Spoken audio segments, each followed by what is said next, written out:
Sim, histórico. Histórico, já vem aí de longas datas, né? Se não acontecesse nessa eleição, ia acontecer mais dia, em algum menos momento dia. ia acontecer. Ia acontecer. Já estava na iminência de acontecer. Sim. E esse racha... Só não acontecia até agora porque o siqueirismo estava sem liderança. Ou seja, o Siqueira deixou os mandatos aí em 2014, né? O Eduardo Siqueira ficou aí definhando, né, sem musculatura política. E quando o Eduardo retorna agora com essa força das urnas, Eduardo termina, invariavelmente, se constituindo na maior liderança da antiga União do Tocantins, ou seja, a maior liderança siqueirista aqui na capital e no estado. E olha que a maioria desses MDBistas, que estão lá do outro grupo, saiu lá de dentro do Barracão da Vitória. E, inclusive, a gente tem visto, né, Luiz, um movimento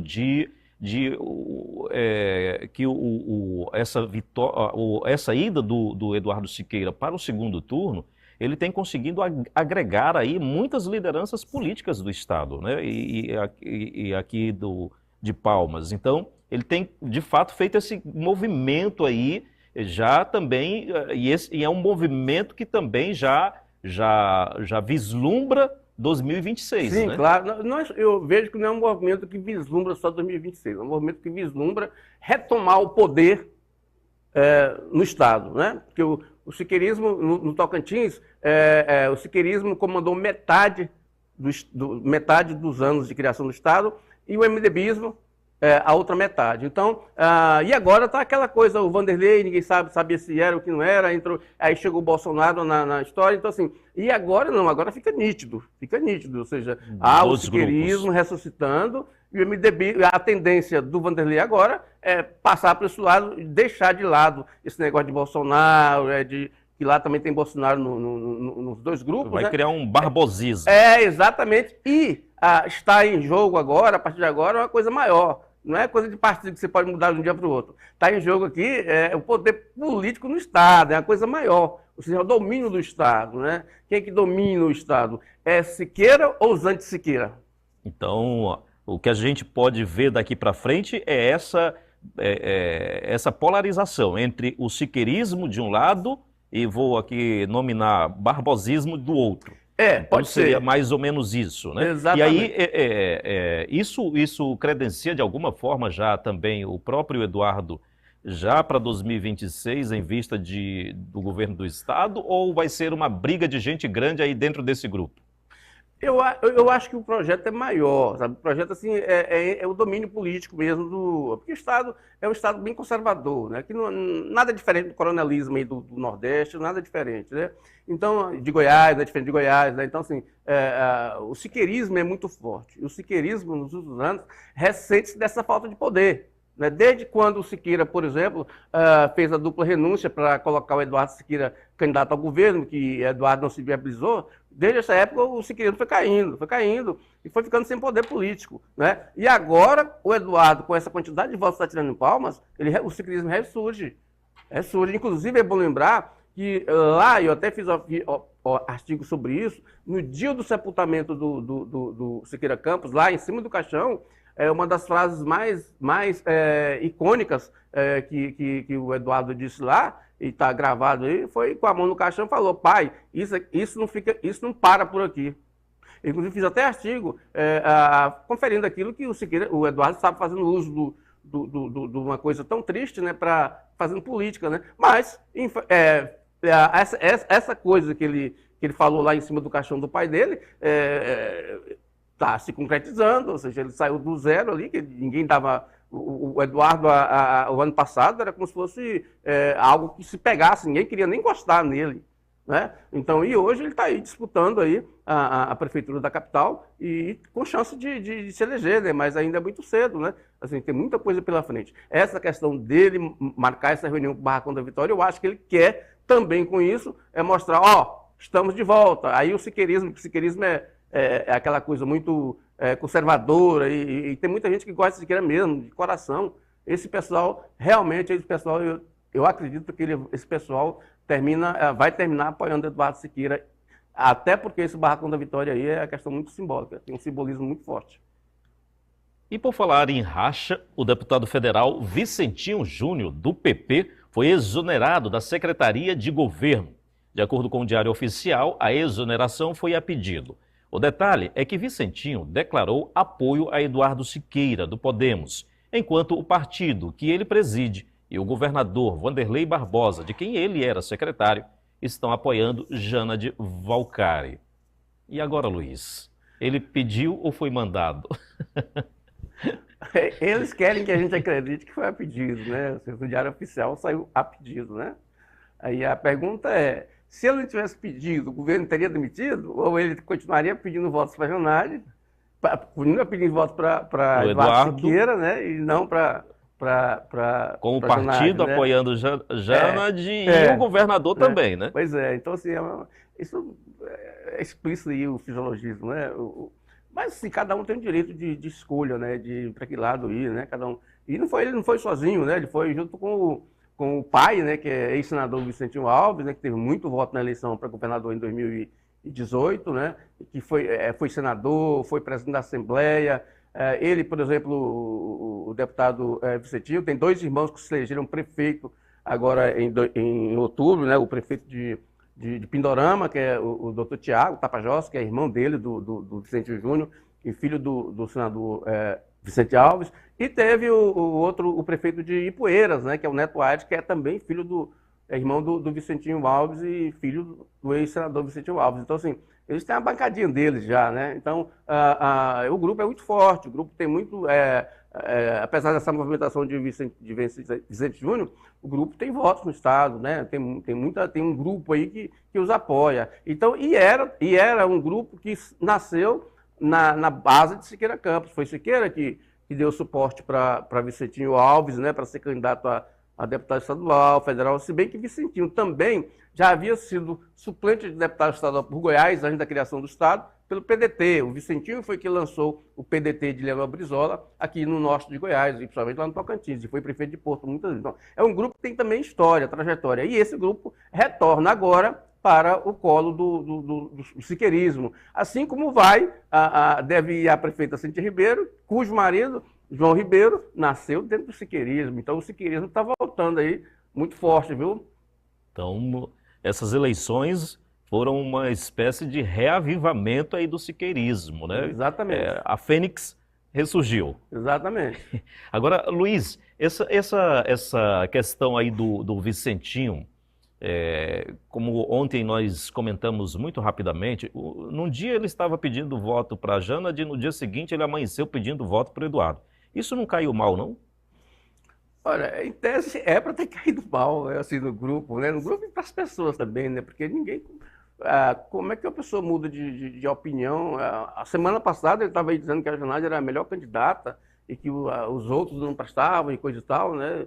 Ele é bolsonarista, ele pegou o PP aí da senadora Cátia Abreu, né? E ele defendeu até o 8 de janeiro, né? Então, assim, uma situação que é inexplicável, já. Assim, a gente só explica esse tipo de situação na questão volitiva, né? Na questão do livre-arbítrio, né? Ou seja, cada um tem o livre-arbítrio para fazer o que quiser, né? Ou seja, nós vivemos uma democracia. Você, eu não gosto mais. Agora, ele tem que dar explicação para os eleitores dele, né? Porque os eleitores, por exemplo, aquele cidadão que foi lá no boteco, no restaurante, na rua, vote aqui em Jânade, vote aqui em Jânade, o deputado Vicentinho pediu para você votar nele, vai, vota lá. Então, esse cidadão aí, por exemplo, ele vai ficar um pouco decepcionado, né? Porque ele não tem explicação agora para votar ou pedir votos para uma pessoa que há 4 dias era oposição. Então, é muito difícil isso, viu? Eu acho que pegou mal para ele e eu acho que ele não vai levar para a campanha de Eduardo esses votos, né? Pode ter no primeiro momento surtido um efeito aí de comunicação, Jânade perdeu o Vicentinho, né, aquela coisa toda. Mas eu tenho dúvida se isso vai ser traduzido em voto, até porque não tem tempo, né, não há tempo para isso, né, ou seja, e você sabe aquela comunicação, aquela questão de jogar a pedrinha lá dentro do lago, né, demora um tempo para a onda se espalha até. Para a onda se espalhar, demora um pouco. Então, talvez não vá ter esse efeito... de voto. Sim, teve efeito só de propaganda mais, exatamente. Né? Então é um efeito de propaganda. Agora, Luiz, aqui no estado, eu estava verificando aqui, nós temos 978 mil eleitores. Então, tem um número bastante significativo de eleitores. Esse aí que foram às urnas, né? Exato. Mas tem cerca de 1.200, né? 1.200.000, isso. Aí, 83,55% compareceram. Então, nós tivemos ali uma média de ausência nessas eleições de 17%. Né? Então, é um número significativo, mas a gente vem comentando aí que é um número que vem diminuindo a cada eleição, né? Porque a população aumenta, o número de eleitores também aumenta e o percentual de pessoas que comparecem às urnas também aumentam e o que não comparece diminui. Então isso é um movimento que vai na contramão do discurso da indiferença à política, né? Jairo, esse número as pessoas usam da melhor forma que lhes interessa, né? Por exemplo, o cidadão que quer falar mal da justiça eleitoral, ele cita os números, né? Ou seja, ele cita, o ano passado teve 40 mil abstenções, esse ano teve 60 mil abstenções, estou falando assim em tese, né? Então esse é um número alto, né? Mas ele não explica que de uma eleição para outra aumentou também o número de eleitores, né, mais votantes. Então, e o que significa isso em percentual? Né? Então, exato. Então, aí o que ele usa o número total. O número real seria se o crescimento ou perda seria você fazer uso da estatística relativa, né, do percentual, né? Ou seja, dos 17% sobre 1.200.000 é muito maior que 17% sobre 800, né? 800 mil, Com né? certeza. Então, mas às vezes o candidato faz uso, as pessoas fazem uso disso, sem observar essa proporcionalidade. Né? Eles só querem... Porque tem jornalista que faz isso, né? Ele quer dar manchete, né? Aí chega lá, 40 mil abstenção, então ninguém quer saber da eleição, então tem jornalista que gosta de fazer isso. Né? Aí você radicaliza, né? Né? Para chamar a atenção, né? Mas na verdade é uma falsa informação, né? Porque o percentual é que ele poderia até dizer isso, mas aí teria que colocar também os números do ano anterior, da eleição anterior. Fazer esse comparativo. Sim, né? comparativo. Então aí no caso, o percentual é que indica se cresceu ou diminuiu. E no caso do Tocantins, reduziu o número de abstenções, tanto a abstenção como brancos e nulos. Tanto é que nas últimas eleições, a capital ainda não tinha possibilidade de segundo turno, porque ainda não tinha atingido os 200 mil eleitores. Sim. E esse ano tem segundo turno porque, segundo o critério do TSE, do Tribunal Superior Eleitoral, precisa ter mais de 200 mil eleitores para poder ter segundo turno, né? E já que a gente está falando disso aí, jornalista coloca você. Acho interessante, né? Acho que eu vi a discussão, né? Tipo assim, Palmas vai ter segundo turno pela primeira vez na sua história, né? Aí dá a impressão que nos outros é porque todo mundo ganhava no primeiro turno, né? Mas é porque não tinha primeiro turno. É igual Araguaína, né? Araguaína, se a gente pegar, né? Vanderlei, o governador não. Wagner Rodrigues vence no primeiro turno. Mas só tem um turno lá, não tem possibilidade de um segundo turno. É interessante, né? Então, é uma questão de linguagem, né? Então a gente precisaria fazer uma análise das linguagens. Venceu no primeiro turno.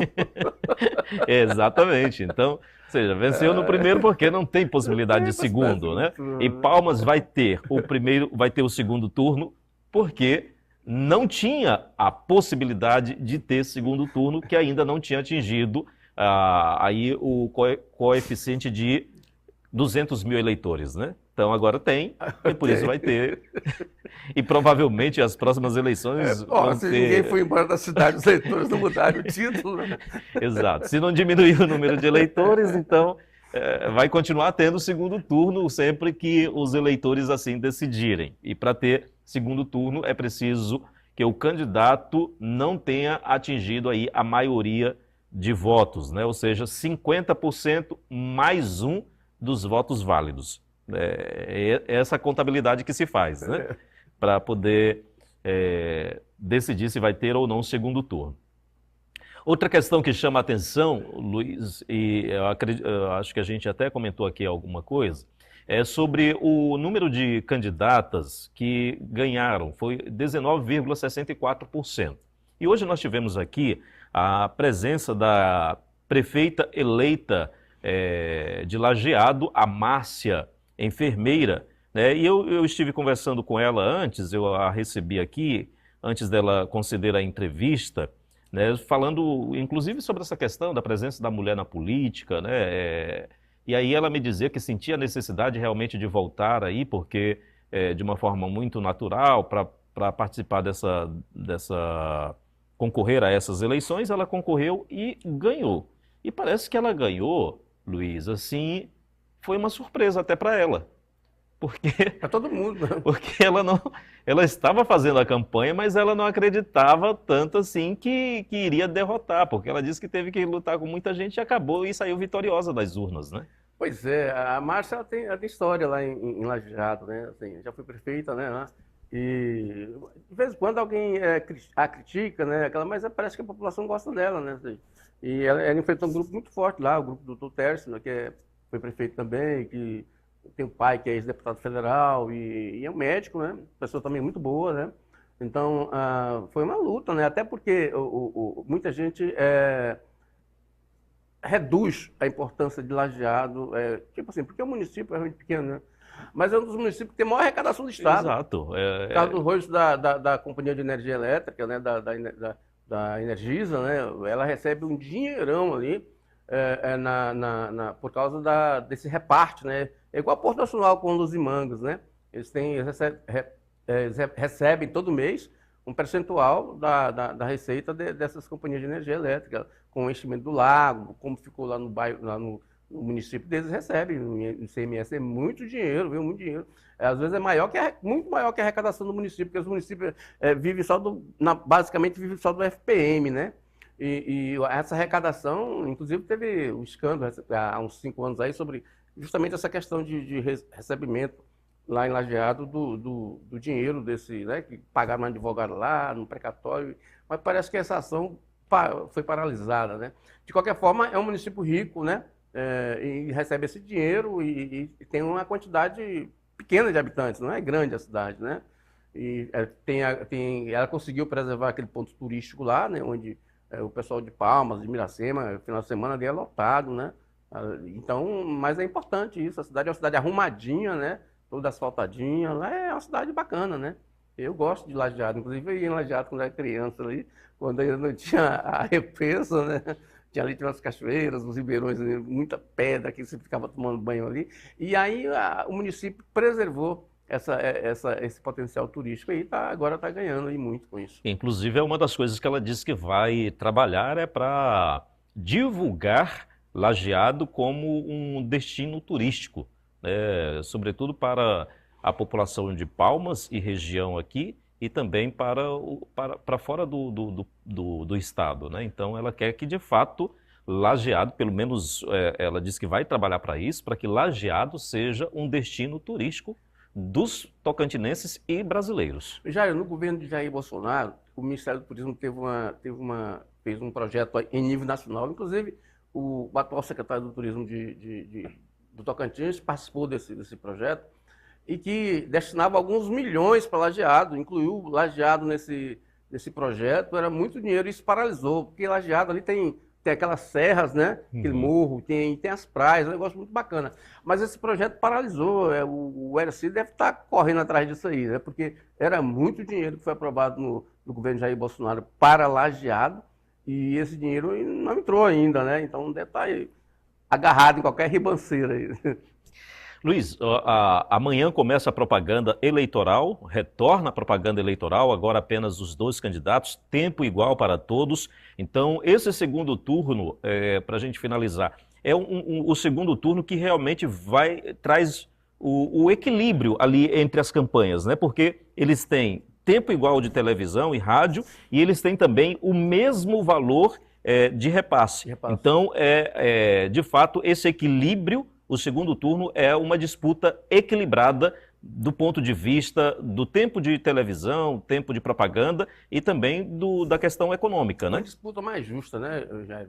O Eduardo Siqueira, por exemplo, ele teve no primeiro turno, 3 milhões e 100 de dinheiro e 35 segundos de tempo de TV, né? A Janaide teve 8 milhões e 800 mil de dinheiro e quase 7 minutos de tempo de TV. A Janaide teve quase 1.400 inserções na televisão, aquelas pílulas, De 30 né? segundos E ali, né? Eduardo teve aí 200 e pouco. Então, assim, a diferença foi muito grande. Então, o segundo turno termina, como você disse, né, dando a mesma oportunidade para os dois candidatos. Aí, isso pode favorecer uma melhor discussão dos temas, apesar de que nessa campanha eleitoral eu não vi nenhuma proposta nova aí que pudesse mexer com Palmas. Foi só o mais do mesmo, que as propostas de sempre, né? Mexer em escola, educação, emprego e renda, essas mesmas coisas e sem apontar o dedo na ferida, né, de Palmas, né? Então, mas eles têm aí mais tempo agora tempo igual para cada um, tempo e dinheiro. Aliás, tem a possibilidade do dinheiro, ter porque o mesmo valor. Não significa que eles vão arrecadar 4 milhões e 400 mil cada um.